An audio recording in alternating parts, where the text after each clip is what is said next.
That would. Welcome to The Anxious Voyage. If you think that title sounds bleak or foreboding, one of two things must be true. You're very lucky, or you need to get out more. On this program, we share stories of life and living. We compare notes. We discover commonalities. We accept that life is a glorious, heartbreaking thing, and we embrace and celebrate all of it. Take the ride with us. We're glad you're here. Now, here's your host, Mark O'Brien.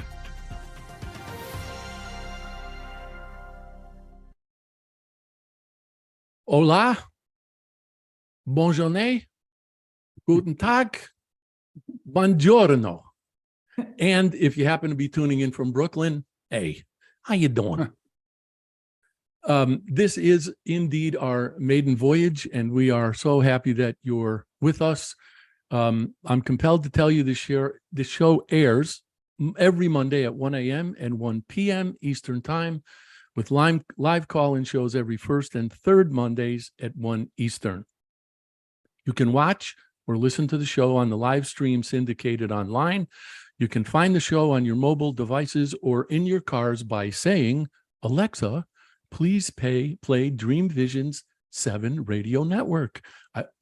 I would actually not have known that Alexa knew me, but whatever. You can get our apps, or you can catch us on podcasting networks that include iHeartRadio, Stitcher, Apple Podcasts, Spotify, Amazon Podcasts, and more.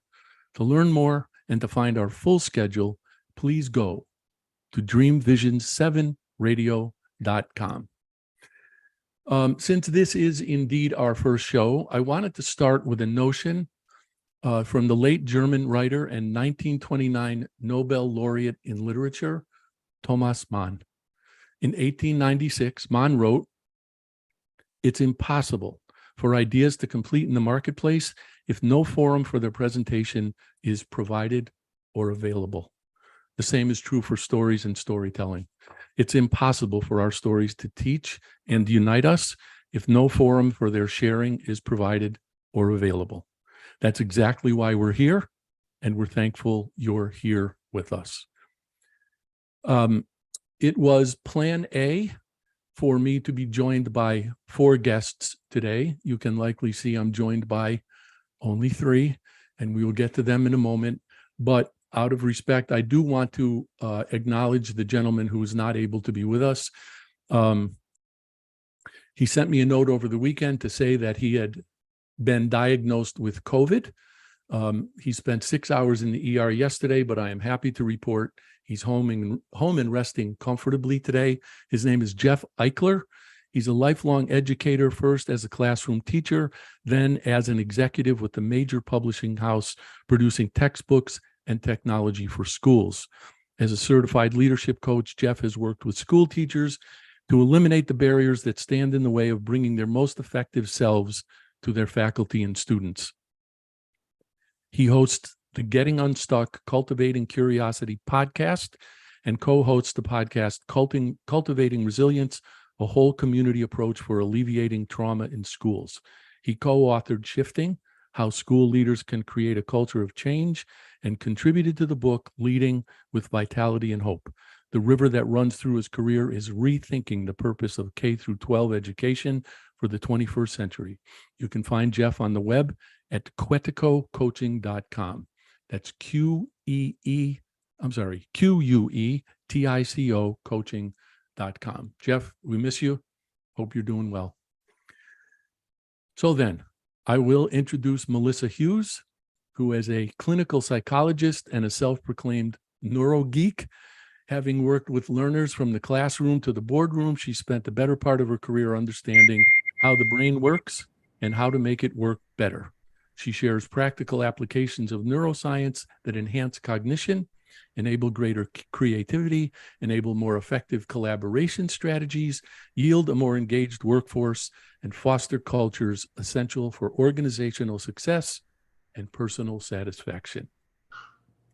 She's the author of Happy Hour with Einstein, a sought-after keynote speaker, and in 2011, Melissa founded the Andric Group, which you can find on the web at melissahughes.rocks. MELISSAHUGHES.ROCKS. And she does indeed rock. Peggy Wilms is wired to help others discover the healthiest versions of themselves. She's a published author, a Biz Catalyst 360 contributor, a certified personal trainer, a sports performance nutritionist, and a personal and executive health, wellness, and life coach. She's the owner of All Things Wellness, LLC. She has an internationally syndicated Coach Peggy radio show that focuses on heart, spirit, mind, and body. She's the host and executive producer of transformation docuseries Coach Peggy Real Time, and she's one of those people you can feel comfortable being tired around because she has enough energy for both of you. You can find Peggy on the web at peggywilms.com, PEGGYWILLMS.com. And last, but certainly not least, Dennis Potocco is a former Miss America and Dallas Cup. Oh, wait a minute. Wrong bio. Dennis is no, that's not him. Dennis is the founder and chief reimaginator of 360 Nation, which encompasses a wide range of multimedia enterprises, including the award-winning global media digest Biz Catalyst 360, 360 Nation Studios, capturing, producing, and delivering positive messages via global media events, and GoodWorks 360, a pro bono consulting foundation that provides advisory services to nonprofits worldwide. With his wife and chief inspiration officer, Allie, everything they do is for good versus for profit. For more than 10 years, their mission has been to rediscover, influence, and showcase humanity at its best. You can find Dennis on the web at bizcatalyst.com, BIZCATALYST.com. And there we go. We also have a couple of announcements that we're going to make on the show, but before we get there, Melissa, I would have started with Jeff, but since he's not here, I'm going to start with you today. But first, I don't know if you saw the post that Dennis published for me today, and if you didn't, you're in trouble. But we can take that up later. But in there, I posited a theory that ignorance, by which I mean not knowing, breeds fear, which breeds hate. And I was recalling that in 7th grade, I was sitting in the cafeteria. I don't need to tell you probably that I was sitting with the cool guys. And there was a kid in the school named David Bowen. If there was anything legitimately wrong with the guy, I don't remember it, but he was kind of funny looking. And we used to call him the big lumpy guy. So we were sitting there mercilessly goofing on the guy. And his eyes happened to meet mine. And in them, I saw what I can only describe as a kind of brute incomprehension, like you might see in the eyes of a dog that was being beaten but didn't know why. And I also saw a really profound sadness. And I had to run out of the cafeteria so the cool guys wouldn't see me crying. So given the fact that I understand you've taught kids as young as 4th grade, and you now have a PhD in clinical psychology, and you're a neuroscientist, can you explain that? What is that about? Well, let me start with a correction. I am not a clinical psychologist. I am a neuroscience researcher and a behavioral science researcher. So a lot of what I do is understanding how the brain works, but more importantly, how the brain quirks. And I think we have a need for control. And when we don't feel like we're in control, then there is this fear that sets in. And I think part of what you described there is a lack of control. And mostly we feel a lack of control and a great sense of fear when we're uncertain, when, we worry about the things that we worry about things that never happen, right? We worry about the things that are of the unknown. When we think about the stress of uncertainty, when we are uncertain about something, our stress peaks at about 50%. So when it's 50%, it could go either way. That's when we're the most stressed out. And even when it's bad news and it goes on the other side, our stress goes down because at least we know. So that whole fear of the unknown is a powerful force, right? So, I mean, I can't explain your grade school cafeteria experiences in depth, but I can tell you that we are quirky that way. We don't like to be surprised by something negative. And we will avoid something positive so as to avoid something, a negative surprise. Do you think I feared, or do you think my buddies and I feared something that we didn't know about David? Or was it an attempt because we were so insecure we had to feel like, I don't know, we were somehow superior? Well, would you agree that some of that is maturity? Right? You wouldn't react that way as a grown-up because you've matured. But even as grown-ups, I mean, I look at a lot of grown-ups who react or respond to someone who is different in a way that when I look at it from the outside in, I can say that person is insecure, doesn't understand. Usually it's because people don't understand. It's a difference that they've never embraced or taken the time to really understand. So I would say it was a lack of understanding that you and your buddies were experiencing. Peggy, you've been sort of nodding knowingly. What is all this making you think? First of all, I can't see anyone or myself, so if I do something crazy, please text me. I try to engage with everyone who speaks, Mark. I think for this scenario that you're bringing up, for me, what resonates first is how well do we know ourselves? Because we're just not taught that when we're really young, to sit in ourselves, our own thoughts and beliefs and behaviors and analyze them and try not to judge them. I think we just hit the ground running. We're 5 years old. There's a bunch of kids around and we're trying to figure out how to balance our emotions and communication. So some of that may be along with, lack of understanding or lack of fear, but sitting in ourselves, what feels right? What's bothering us? How can I approach this? Going back to when we were younger, I think is kind of why I was nodding my head on the understanding piece. Interesting. And I just want to remind everyone who's tuning in that ultimately this conversation is about hate and stopping it.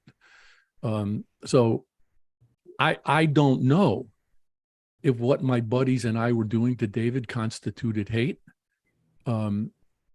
I'm fairly sure that it constituted misunderstanding that probably caused us to fear something, even if it was our own insecurity or something. Hey, Mark. Yes, sir. I can just add, I think that captures bullying, which certainly fits under the hate category. Yeah. Ooh, does that fit under the hate category or under the insecurity category? Yes and yes. Okay. Because at least in my experiences, bullies who get their noses broken don't bully so much after that, whether it's literally or figuratively. Yep. So, maybe it's just a matter of testing the waters. It's about tribes too. It's like very, very early on, we want to join our tribe and have some sort of comfort in, cliques. And I think a lot of that is so quickly reactionary in environments when you're a child that you're kind of looking side to side and going, oh, what are my buddies going to do and how should I behave? I don't even think we think before we act. So can I add a quick story about bullying? So when I was a fourth grade teacher, I had a new kid came into my class, and he was a little chunky and he was a little bit behind academically. And there was this group of 4 boys, and they were led by, I'll just pick a name, John was the leader of this kind of group of the popular kids, as popular as you can be in 4th grade. But they just picked on, and it was all led by John. They picked on this little new kid, Neil, mercilessly, and I wanted so badly to stop that bullying. And I tried so hard. And every time I got on John and his friends, the bullying got worse. And I was a brand new teacher, and I was going to save the world one child at a time. And I didn't realize how I was making it worse until Neil's mother came to conferences and said, please stop telling the boys to stop bullying him, because it's just making it worse. They are bullying him worse. And what happened, the boys didn't stop bullying Neil until one of the other folks in their tribe said, this isn't cool. Right. Exactly. And you know, I've taken that, I've thought about that story a lot. Like, I hadn't thought about that for so long. And I've thought about that a lot in all of these conversations that we've been having about hate and anti-Semitism and just all of it. And it really does take someone from your tribe to say, you know what, that's not okay for it to stop. So, you know, if it's my neighbor and my friend who makes a hateful comment about the other, and I stand up and say, you know what, that is not okay. Then we have a chance of changing that. Right. But if the other people tell her that's not okay, she's not going to listen. Yep. That's just going to make her dig her heels in even more. And so I think that has been kind of my big aha moment. Like, wow, it really is up to us, you know, to stand up when we see hate and discrimination and injustice. I am connecting what you just said, Melissa, to what you said earlier about maturity. And I also wonder if it isn't also connected to courage. And so what Peggy said about tribes, because it seems to me that if I had had the maturity and the courage, I would have chosen to be in David's tribe. And I would have chosen to stand with and up for that guy. And whatever it was, maturity, courage, I didn't have it. Doesn't feel good.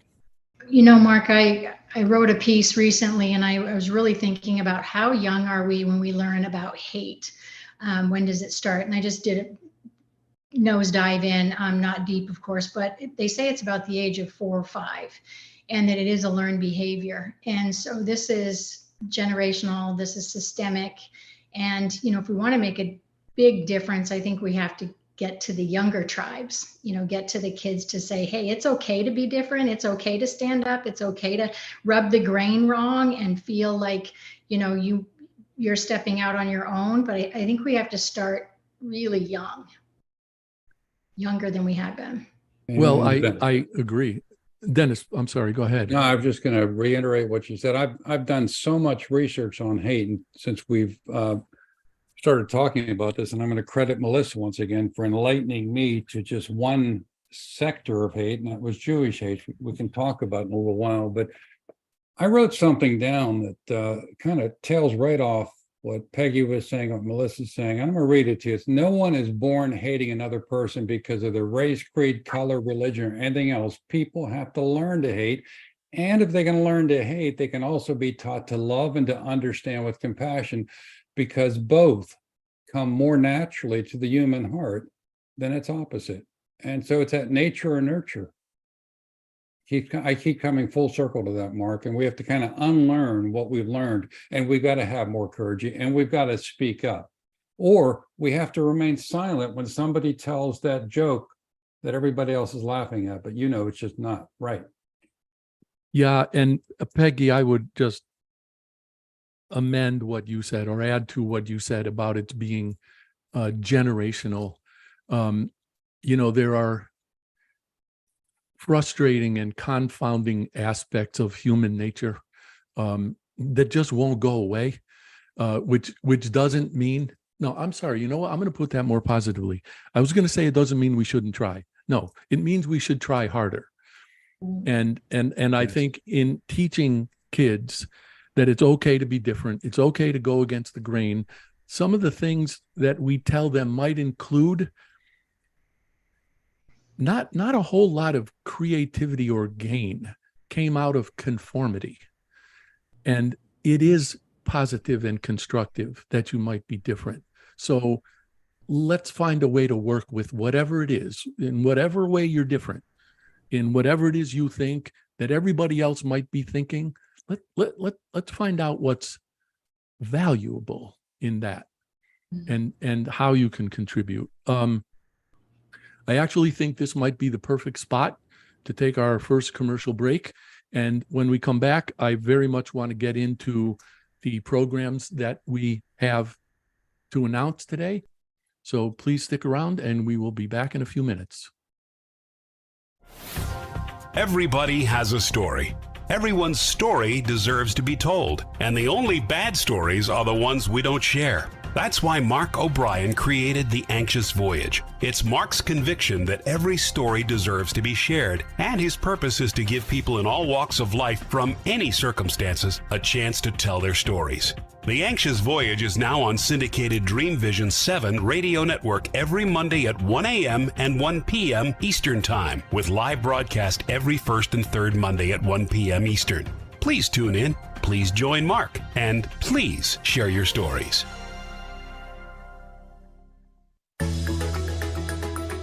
Ever wonder what it's like to have your own radio show? Well, wonder no longer, because you can dip into the radio airwaves by being host for the day on syndicated Dreamvision 7 radio network. It's a fabulous way to get your radio feet wet. It's an opportunity to market your business, modality, or book. Have a guest, mention a sponsor, and take callers. Or you may want to facilitate a lesson by going solo. It's up to you. Listeners can be online, mobile, in cars with Bluetooth, or listen through Amazon's Echo by asking, Alexa, play Dreamvision 7 Radio Network. For more details, go to dreamvision7radio.com and click on Host for the Day.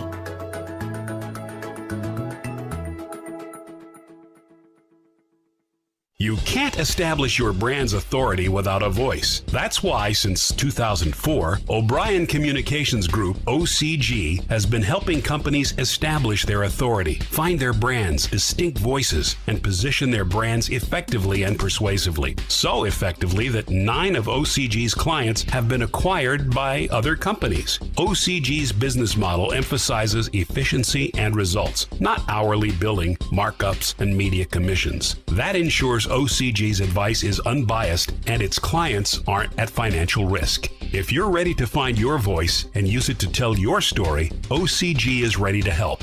You can find O'Brien Communications Group on the web at o'briencg.com. That's OBRIENCG.com, or call 860-944-9022.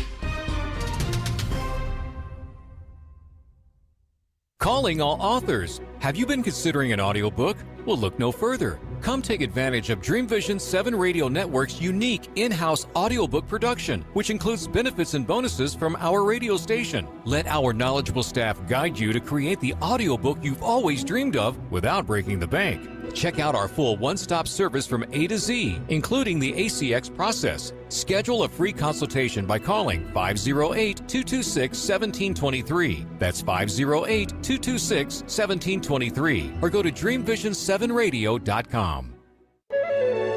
This is Dreamvision 7 Radio Network, uniting mankind with universal love. Our shows are created from the heart, bringing each listener to a place of divine enlightenment. Breathe, relax, and enjoy. Let life flow.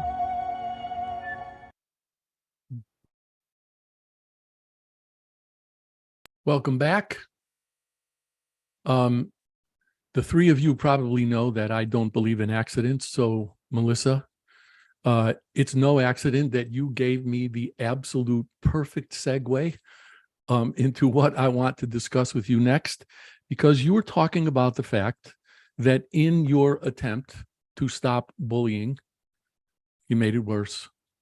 And I know, we undertook in Salon 360 to draw attention to anti-Semitism because of a very similar story. Would you please share that story with those of us who are listening who don't know it? Sure. So a friend of mine shared a story of her daughter that was witness to an anti-Semitic remark made by a teacher in a 9th grade English class. It was during Holocaust Remembrance Week. By the way, this student happened to be Jewish. There were very few Jewish kids in this particular school, but it was during Holocaust Remembrance Week, and one of the kids was goofing off, who also happened to be Jewish. And the teacher said, if you don't stop doing that, I'm going to send you back to Auschwitz.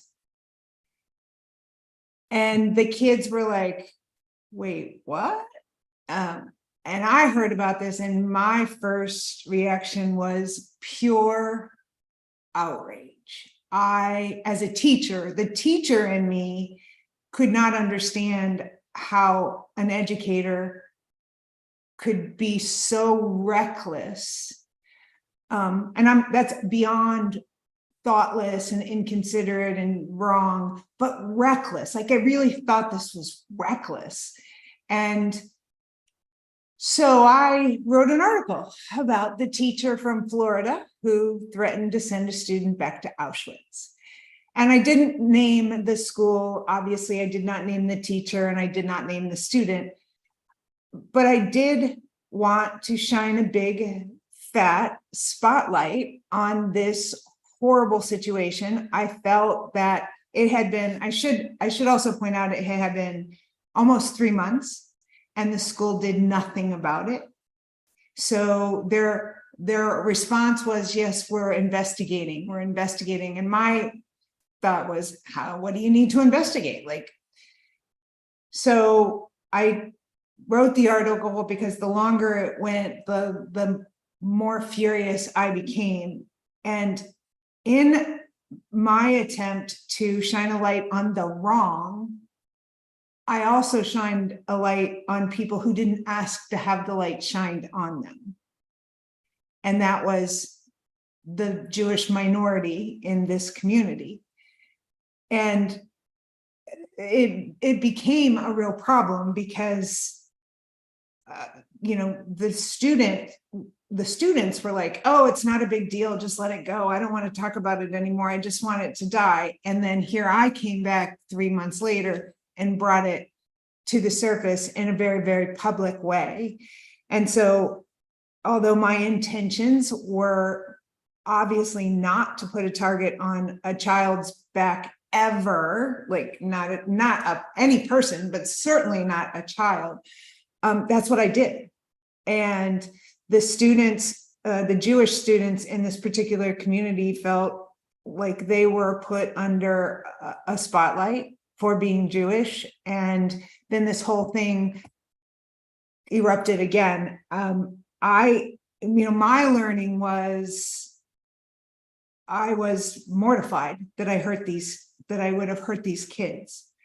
But actually, it was that situation that brought the memory up of my Neil and my John, back in my 4th grade classroom. Like, I wanted to stop that bullying, and yet, and no matter how good our intentions are, sometimes we screw up, and the unintended consequences are worse than the intended actions, right? So I think for me, that was a really big learning. I would have, to do it all over again, I would have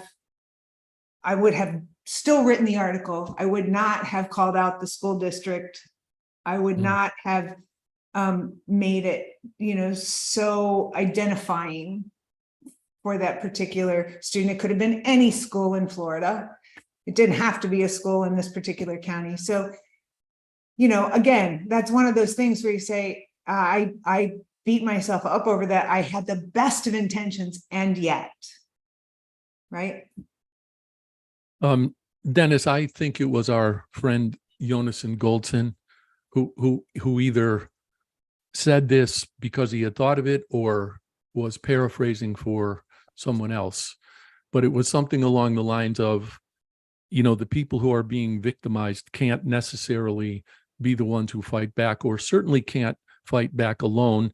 So number one, if you would please share a little bit about that with us. And number two, if you would please introduce the program that has compelled or inspired you to create. Yes, I'll be happy to, Mark. Thanks for asking. I'm going to go back to something Melissa said, because I understand all of your reaction, Melissa, back then. But the reality is, as Mark said, there are no coincidences. And here's my thought on that. We've been doing this Rediscover Humanity thing for over a decade, notwithstanding the fact that Mark mentioned my Miss America coming in second. And I'm sorry to interrupt you, Dennis, but I did vote for you, just Thank you. in case that ever comes into question. That wound hasn't healed yet. Thank you for pulling the scab off. Okay. But Melissa, let me roll forward now, 3 or 4 months after you wrote that article. Look at where we are. And that kind of gets into Stop Hate and other things we're doing. But I was frustrated after I read your article and after you and I talked and after we got deeper into the Jewish hate research, if you will, frustrating that I didn't, we get so deep into this rediscovering humanity woods, we don't see all the trees. Well, you woke me up to seeing the trees, and I was frustrated that I didn't know what you were telling me. I was alarmed, the alarming trends when it comes to Jewish hate just by itself. Now, we can talk about all the other forms of hate, but my outrage was, why don't I know that? Why isn't this on the front page of the newspaper? And I don't mean because it's been around a long time, but because the trends are going up just exponentially in the last 3, 4, 5 years, and the hate crimes focused on one population. Anyhow, so you created some positive ripples of change by raising the awareness, which brings us right up to what Mark's talking about. And Mark, I know you didn't mean to mischaracterize this as a program, but I will clarify that this is a shift in mindset. It's not a one-off flash in the pan. It's not a program. It's a way to look at hate a little differently. And coming out of the Jewish hate we talk so much about, it's to broaden it and capture all those other forms of hate. Now, I'm going to run down a list here for just a minute, because there's a couple things on this list that I wouldn't have said, well, does that belong under hate? Almost like I mentioned bullying a little earlier, Mark. We all know about race. We know about speech. What about ageism? That is a form of hate. What about disability? That's a form of hate. And we can talk about all the abuses, the religion, the gender. And so that just keeps getting bigger. So we said that rather than, as much as we are going to support Stop Jewish Hate, we don't want to do that at the exclusion of all the other forms out there. So it's time to shout about it. It's time to do more. And if anything, I can't imagine what could fit so perfectly under Rediscovering Humanity, because we got to go back to that. So we launched, with a lot of help, Stop Hate 360. And the idea, once again, is two things. Not just to shout it from the rooftops, which is, given the size of our social media presence, we have the ability to do. But I don't want to be the guy that's shouting there's a fire and I'm not giving somebody a fire extinguisher. So we're saying, wait, yeah, we can educate people, but we want to shift the mindset. And we don't want to just talk about the negative out there. It's easy to do that. There is so much darkness. We could be talking about it for I don't know how many radio shows, Mark. So let's not just talk in the dark. Let's be the beacon, which is our subtitle, if you will, to Stop Hate 360. And what does that mean? It goes back to that old quote. There's two ways of spreading the light. You can either be the candle or you can be the mirror that reflects it. So we want to be the mirror, which means we want to give people, through writing, through discussions like this, through other forums, the ability not to just be enlightened like I was. And on a broader basis of hate, but to be the beacon, which means something you folks had already mentioned, speak up. Some wise man told me months ago by the name of Mark O'Brien is, whenever you're writing something, less is more. And whenever you're making a list of things, less is more. So we came up with just 5 things. One of them is to act. If you witness an attack of some sort, or intolerance or acceptance, counteract that with some goodness. Disarm the person, because they're not expecting you to be nice. Think about the victims. They're the ones that are being hurt. Give them a hug, talk to them, sit down with them. Let's talk together about it. Let's recognize that something happened. I mentioned speak up, and this will be Melissa's alley on teach acceptance. Peggy mentioned the alarming stat that by 4, you're pretty much set in your ways. Well, we've got to unteach that. And then, this is probably should be at the top of the list. It's a dig deeper inside ourselves. What about our biases? What about our reactions? Just across the board, and do a little bit of soul searching. And underneath all of this is just having the courage to do something about it. Our courage comes from the fact that we're surrounded by so many good people. We know that if we ask them to step up and speak up and support and teach and dig deeper, they'll do that. And that's how they become the beacon. Peggy, we have a couple of minutes left before we have to take another commercial break, but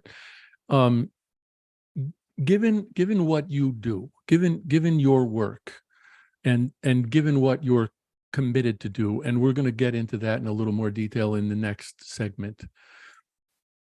Am I completely naive to believe that turning this tide has to do with education? And I don't mean formal education, because I believe as soon as you put a label on something, anything, to use Melissa's term, you make it a target.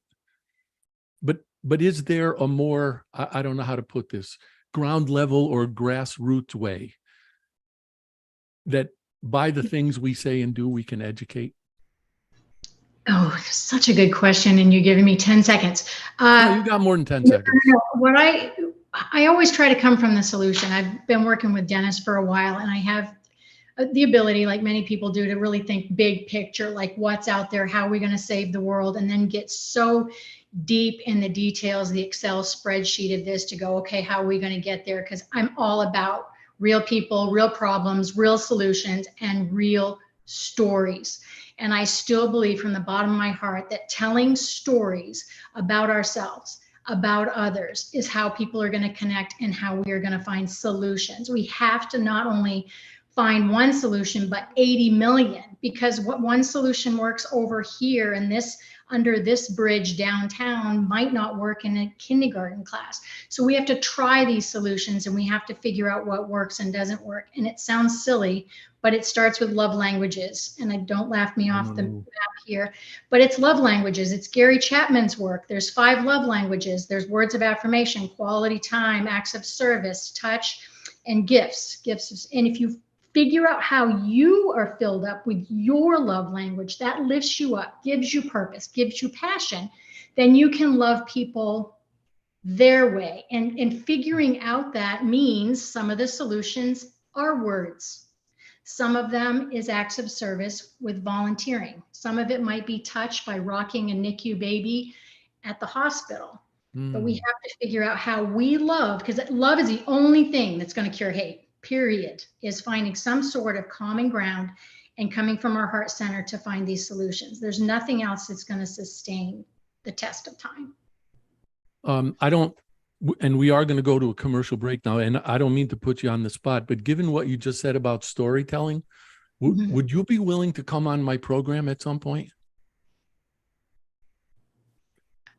Am I not? Okay, sure. Gotcha.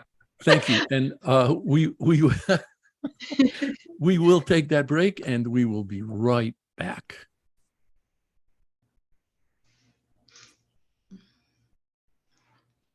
Are you ready for the quantum age? Humanity's next step in evolution? Dreamvision 7 Radio Network invites you to the extraordinary platform of evolutionary voices for the quantum age. Let's explore. Learn more about this upcoming age where we bridge science with spirituality. Where potentiality meets reality. Where we take compassion into action. Our trailblazers and visionaries will ask the whys, the what ifs, while igniting continuous possibility. Come along with us into an age beyond what we know today, where we can grow together in unity consciousness. Experience evolutionary voices for the quantum age, Monday through Friday at 8 a.m. and 8 p.m. Eastern on Dreamvision7Radio.com. You can't establish your brand's authority without a voice. That's why, since 2004, O'Brien Communications Group, OCG, has been helping companies establish their authority, find their brands, distinct voices, and position their brands effectively and persuasively. So effectively that 9 of OCG's clients have been acquired by other companies. OCG's business model emphasizes efficiency and results, not hourly billing, markups, and media commissions. That ensures OCG's advice is unbiased and its clients aren't at financial risk. If you're ready to find your voice and use it to tell your story, OCG is ready to help. You can find O'Brien Communications Group on the web at o'briencg.com.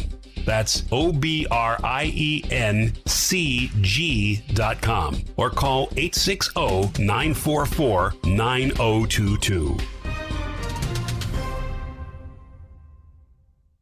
Calling all authors. Have you been considering an audiobook? Well, look no further. Come take advantage of Dreamvision 7 Radio Network's unique in-house audiobook production, which includes benefits and bonuses from our radio station. Let our knowledgeable staff guide you to create the audiobook you've always dreamed of without breaking the bank. Check out our full one-stop service from A to Z, including the ACX process. Schedule a free consultation by calling 508-226-1723. That's 508-226-1723. Or go to dreamvision7radio.com. Everybody has a story. Everyone's story deserves to be told, and the only bad stories are the ones we don't share. That's why Mark O'Brien created The Anxious Voyage. It's Mark's conviction that every story deserves to be shared, and his purpose is to give people in all walks of life from any circumstances a chance to tell their stories. The Anxious Voyage is now on syndicated Dreamvision 7 Radio Network every Monday at 1 a.m. and 1 p.m. Eastern Time, with live broadcast every first and third Monday at 1 p.m. Eastern. Please tune in, please join Mark, and please share your stories. This is Dreamvision 7 Radio Network, uniting mankind with universal love. Our shows are created from the heart, bringing each listener to a place of divine enlightenment. Breathe, relax, and enjoy. Let life flow.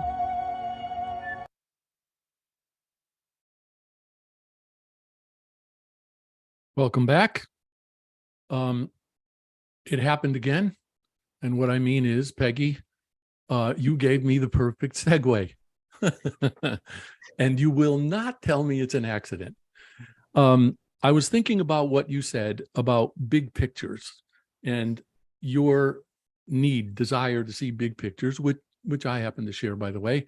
And within those big pictures, you start to connect dots. So I'm not going to make the mistake again of calling this a project, but could you please at least introduce what you and Dennis have agreed to begin working on, and we'll see where it goes from there. Whew. Dennis, I can't see any of you guys, so you're going to have to give me a chat thumbs up or down if I'm screwing up here. Wow. Okay, Mark, this is the first time we're going public for this project, so I just got really excited. For those of you who don't know what Dennis does, he did a first time without knowing where it would go, encounter very different type of program, event-ish, in March of this year here in Tampa, Florida. And it wasn't designed to have the typical breakout rooms and things like that. And I attended that, and it was very different. When I left there, the last year and a half, I've become the storyteller. I could write compilation books for the rest of my life. And just like you said, Mark, it's all based on stories. Melissa started this show with a story. Dennis then went to a story. And now, you've got a radio show about stories. So we listen to them, we connect to them, and then we might learn something from them. So when I left Dennis and I was overwhelmed with homelessness and unsheltered and that population that I frankly don't know much about. And I was downtown walking around Tampa and I was like, whoa, I forgot how this can be. And I'm not here to downgrade any city, but the town that I'm in is really taking a stance for homelessness and you just don't see it. So it was just like, oh my gosh. So I got on the highway to head here, and Dennis is always about for good, giving back. What's left over, give it back. And so I had that in my head and I thought, we got to do this. And so as soon as I got back, I thought about it for a few days and I reached out to Dennis, who frankly, I had to put the reins on a little bit because I think he got excited. I'm like, dude, we got to build a framework here. But it has really taken on a life of its own. And, when you try to do something extremely different that you haven't seen done before, and it is uncomfortable and you are fearful, there is a risk. And there's also a really cool risk that it can be so exciting and it's going so fast, you don't know where it's headed. So we have a program, I'm just being sarcastic. We have a book series, project, whatever we want to call it. We are going to change and save the world. Okay, that's pretty big, but we're going to tell stories and we're going to hit it. We're going to have the people who have the voices tell the stories. I have no right to speak for the streets. I don't live there. So we're going to go get those stories. We're going to work with organizations and people like you, Mark, and you, Melissa, and we're going to find out those people who can give services to help us create a platform for people to share these stories. Tell us why you're unsheltered. Tell us what we can do about it. Tell us about why I don't know anything about it. And it's so exciting. I see a docuseries, Netflix, please call me, and coffee table books with this creative graffiti that we see out there. Oh, I'm taking a drink of coffee. Hit it, Dennis. Take over. Well, let me just add, Peggy. So I don't want to skip over the word. You and I had quite a discussion about what to call this thing that we're, and it's not a program, it's not a project. It is a mindset, and it goes back to hate. Really, the same concept of hate, raising awareness that something's been around a long time. Now, I hesitated to use the word homeless because the moment you say that to somebody, what do you think? Everybody's got these preconceived notions. They're grubby, they're lazy, they don't want to work, they're mentally ill, they're drugs, they're alcoholics. So we moved to the more, I hate to call it the positive side, but a less inflammatory word, and that is unsheltered. And as I've done research, it actually is defined. It means that someone's primary nighttime residence is a place that's not suitable for human habitation, like a sidewalk, sleeping in a car, an abandoned building. That goes well beyond just being homeless. And that's where it started. And then you dig deep on that research. What amazed me, and I'll just share this one piece here, as you start looking into these issues, is, we're one of allegedly a superpower and one of the wealthiest countries in the world. I'm going to back up by saying this thing we're doing is not about the USA. This is global homelessness or global unsheltered. Just like hate, we want to cover everything. But as I was doing some research on this recently, again, we're a superpower, one of the wealthiest countries in the world. I looked at the top 10 countries on homelessness in the world. I would have expected us not to be there. We're number 4. Number 1 is Italy. Number 2 is Spain. Number 3 is France. Number 4 is the USA. How does that happen? I mean, you can talk about government programs and the lack of housing and all the reasons people are in that case. But I think the important thing that Peggy and I are trying to get across is, look, the vast majority of people that are homeless, regardless of what country, it's not a choice. They're veterans. They've got mental health issues. They're abuse victims. There were natural disasters. Maybe they can't afford housing. So you've got to unlearn some of that stuff at the same time that we're going forward this. And I think one more thing Peggy mentioned that's so important. The title of this series is Voices from the Street, Unsheltered, but it's Voices from the Street. We want people, some of them whom we know, that have been on the street. They can tell us things we don't know. I've been there, I've done it. not me personally, but saying that's their perspective. I've talked to homeless people personally, and I've learned about the culture. I've learned how they care for each other, things that we all need to know. And of course, part of this is what can you do? And we can talk about that down the road. I hope we're down the road, because Peggy, you were talking about stories, and this is called Voices from the Street. So given the fact that you are, among the million things I listed in your bio at the beginning, a publisher, aside from generally what can people do, can you give folks some indication of the kinds of stories that you're looking for and how they might be able to contribute to the stories you collect and publish? Okay, first, I'm not a publisher, I'm a published author, but all right, hold on. Let me make a note of that. Project is out, publisher is out. All the P words. Okay, yeah, all right. Right. So about a year and a half ago, I started writing compilation books. And so I'm on the third one right now. And I've edited some for the publisher of this book is going to be Teresa Velarde at Authentic Endeavors. So I freelance for her as well. The reason that I love compilation books or anthologies, and hopefully you can go to, can I give them the address, to the email address or the website of where they can go to learn more? Absolutely. Please do. Okay. At allthingswellness.com/authors, or just look at the menu. There's a tab called authors. And underneath that, you will see Unsheltered. In that particular landing page, you're going to learn more about our mission and our vision and what our intention is with collecting and gathering these stories, how you can help, how you might give us some information that we haven't thought of. And to me, pulling these chicken soup of the soul type stories together, which is not a new concept, it's been around for decades, but pulling those together reaches the masses way faster than if I sit here and write a book about how did Peggy get here. And great, that could maybe help a few people. But these stories, when you put together 30 stories and then you put together media partners, you're spreading that spider web so quickly in hopes of connection. Let's pretend it's suicide and somebody wants to hurt themselves, which actually I was contacted with one of my books. Somebody had read the story and it stopped them in their tracks. That brings tears to my eyes. And that's bringing stories together that people are just telling true, authentic, 1,500 word, 2,000 word stories that they think is not going to change the world, that can be super scary and cathartic to write. But by bringing those together and pushing those out into the world, we can talk about Melissa's meal.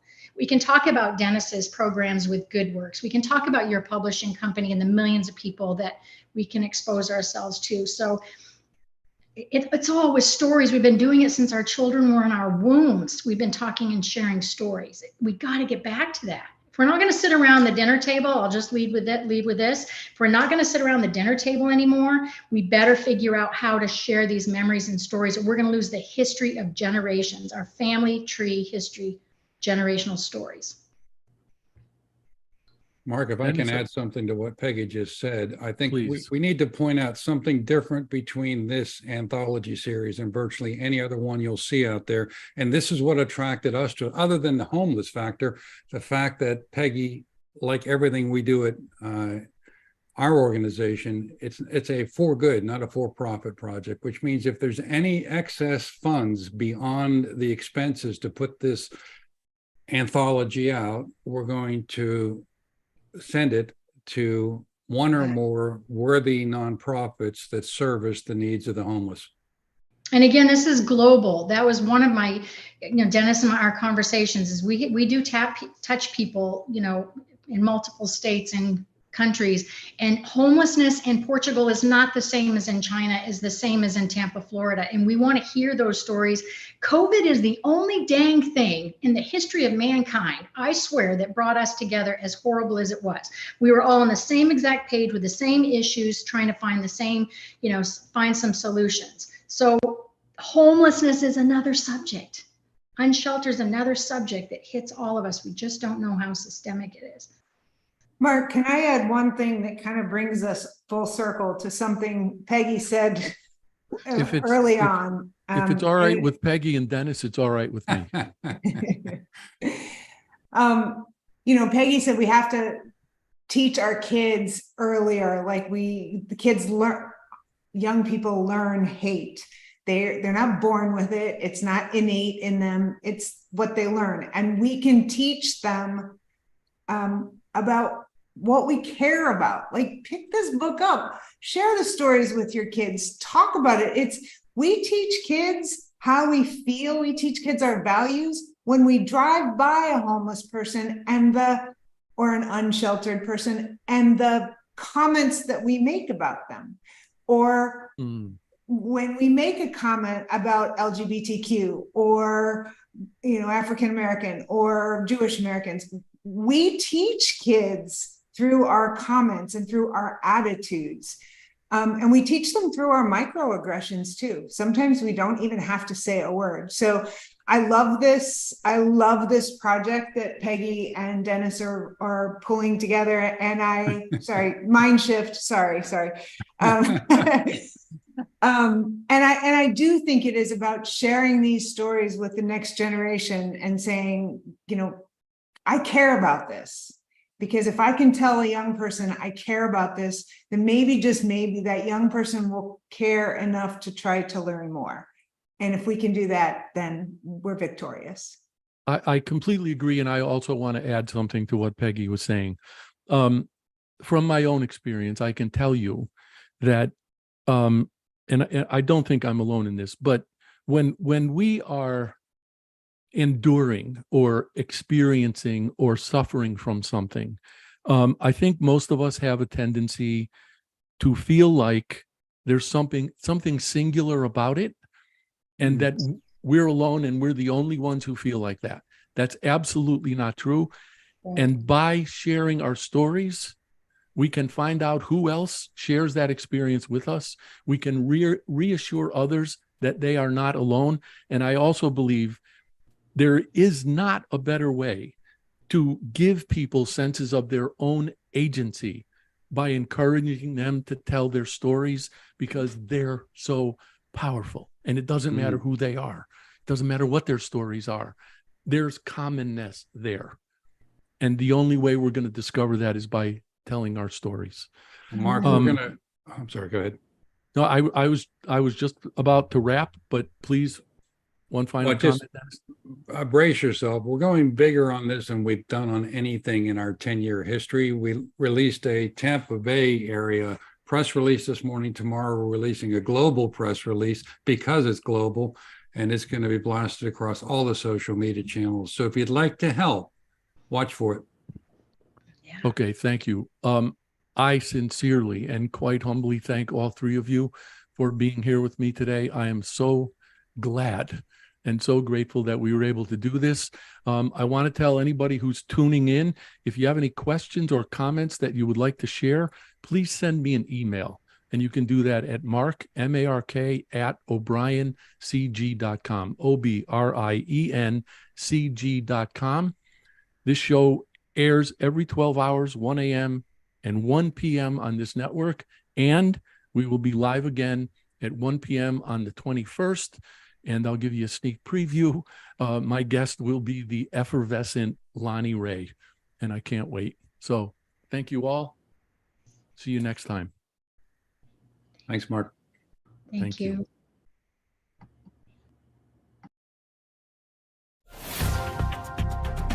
Thank you for tuning into The Anxious Voyage, the program dedicated to sharing stories, helping people, and celebrating life. You can see and listen to The Anxious Voyage on syndicated Dreamvision 7 radio network every Monday at 1 a.m. and 1 p.m. Eastern Time, with live broadcast every first and third Monday at 1 p.m. Eastern. If you have a story to tell, or if you know someone who does, please email the host, Mark O'Brien, at mark@obriencg.com. In the meantime, please remember, the only bad stories are the ones we don't share.